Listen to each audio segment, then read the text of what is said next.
Hi, my name is Whitney Cranmore, and I am going to be sharing with you one of my most favorite occupations, making coffee. Making coffee falls under the category of an IADL, which means an instrumental activity of daily living. So to first do this, I will show you my tools. Then I will actually prepare some coffee via a French press, and then we'll go into some of the therapeutic uses of making coffee. Okay, I have my kit out for you. First, I will show you everything in my kit. There is a cup to pour the coffee and enjoy in. There is a French press in which we will prepare the coffee in, and it will actually percolate in this, getting to the strength you desire. Additionally, I have a coffee grinder, and it does a bunch of sizes, but this will work just fine for the single French press. Additionally, I have an electric water heater, making it a little bit easier to prepare the hot water in a hurry. And finally, I have some coffee beans and a measuring device. So first, I'm going to actually outline my supplies in a sequential manner so that it's easy to prepare the coffee. I'm going to first plug in my water heater and turn it on so that it has a chance to heat up, because that's going to be the longest part of this activity and occupation.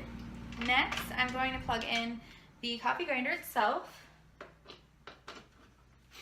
and we're going to utilize this to grind the coffee beans, which brings us to the step of gathering the beans. I personally like my coffee a little bit stronger, so what I'm going to do is I'm going to use the measuring cup. I'm going to fill it up to about a half a cup, which is pretty strong coffee. If you like it with not as strong, feel free to add as much or as little as you desire. Next, I'm going to pour it into the coffee grinder, and I'm going to kind of use my hand as a funnel so that it doesn't spill out, because nobody likes cleaning up a mess. I'm going to just put this away. Alrighty. Then what we're going to do is we're going to put the lid on the grinder, and we're going to grind the beans. So pardon me because this might be a little bit loud.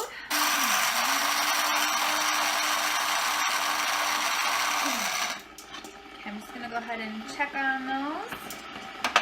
Okay, and it looks like we need just a little bit more grinding because there's some bigger chunks. So I'm just going to go ahead and grind it a little bit longer.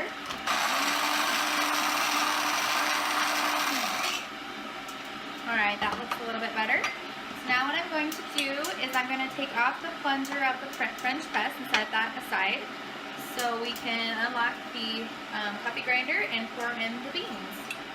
Just going to give it a little tap, so don't mind the sound. Okay. And now I've got the coffee grinds in the bottom of the French press, so it's all ready for the water. While we're waiting for the water to finish boiling, I'm just going to tell you a couple things a couple of patient populations that would benefit from this activity in a therapeutic manner. I'm thinking adults, because caffeine as strong as that is in coffee is generally not ideal for children. So probably older adults that are suffering from arthritis or stroke, possibly Alzheimer's victims. In order to grade this activity up, we could do things like provide a time limit of sequences of things that we have to do, and also utilizing the affected arm to pour. So if I had a stroke and it affected my left side, I would actually grade up by having the patient use that left hand to perform all the major pouring and the grinding and things like that.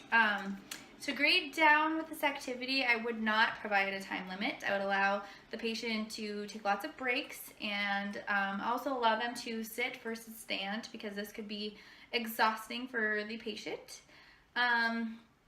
In order to adapt the activity, I could do lots of things, and we'll go over that as soon as we finish this next step.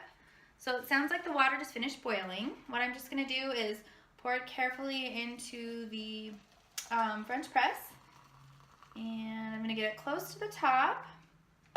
Then I'm going to grab the plunger and just going to carefully depress it down to where the coffee grounds are just beneath the water submerged.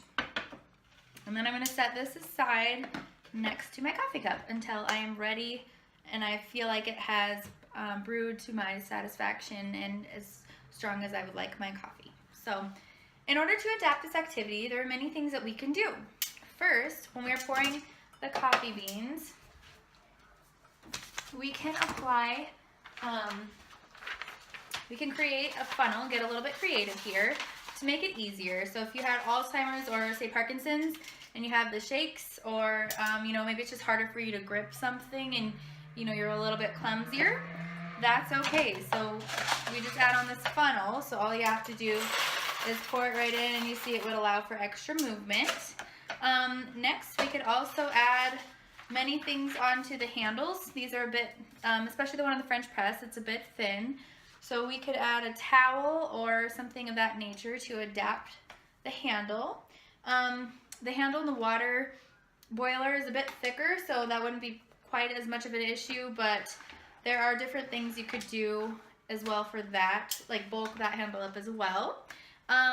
To take it a step further, we could actually eliminate the step of grinding the beans all together by purchasing pre-ground coffee beans.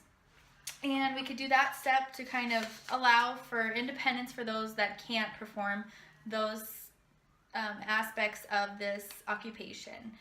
To adapt it even farther, you could actually switch to a regular coffee pot like this. And this coffee pot is just simple. We would just put in a filter and the coffee grounds that you would purchase at a store, and then you would just put this in the bottom after you'd filled it up with water. So it kind of is a step down and adapts that activity, so it's less steps and a little bit less tiresome if you weren't unable to do those tasks. And then furthermore, you could adapt it one step further by purchasing a Keurig. I don't have one to show you, but essentially it's a device where you actually just get your cup, you put it in the base of the Keurig, you get these little pods of coffee, and it's already ground and packaged for you, so all you do is insert it in the top, you close it, you push a button, and then it actually pours your coffee. So I hope you enjoy your cup of coffee as much as I do mine, and thank you for taking this crazy journey of completing this occupation-based kit video with me.